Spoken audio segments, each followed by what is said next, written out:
G'day Phil, welcome to Broula King. This is our processing facility in central west New South Wales, about 20 k's out of Cowra, but yeah, glad you could make it. Well, it's an absolute pleasure to be here today, and thank you very much for inviting us on this trip.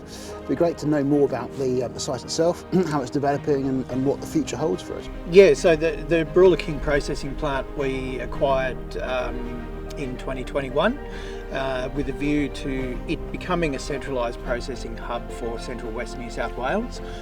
We have gold in the in situ tailings and gold in historical tailings that could immediately be processed. Doesn't require crushing because it's already gone through the process, but we could extract out the gold in the first stage. We were looking for $5.8 million Australian dollars in funding, and that gets us operational and producing our first gold bars probably by the start of 2026. Provided we can bring in feedstock from surrounding areas, we'd envisage that hopefully it would have more than a 10-year mine life.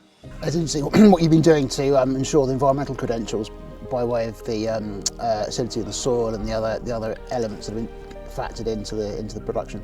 Really, we started off with a circular economy approach to our business model, our mining model, and that it was really about reclaiming abandoned mine sites and recycling the tailings or the slag heaps and that kind of thing, and extracting gold, but also other critical minerals. You know, I mean, from copper to silver, but also things like antimony.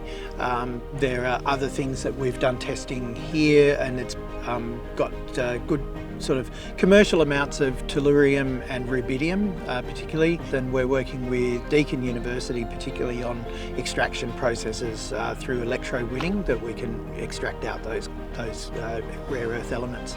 So stage one is really about that low-hanging fruit. It's the gold that we've already got on site in our tailings dams and historical tailings dumps, and then beyond that would be stage two, and that's really about building the capacity of the plant, being able to apply our Ecotech technology. Ecotech is about polymetallic recovery, and so we'd upgrade the plant to, you know, ideally putting in the Ecotech demonstration plant 40,000 tonnes per annum, but we'd like to lift that capacity from the 130,000 tonne per annum capacity, getting closer to 300,000 tonnes per annum.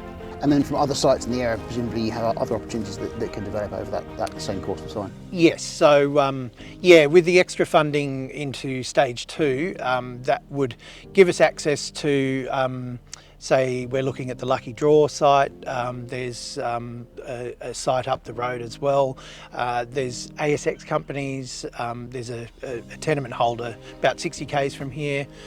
He's sitting on a 250,000 ounce resource of gold. So, you know, bringing in all of those opportunities.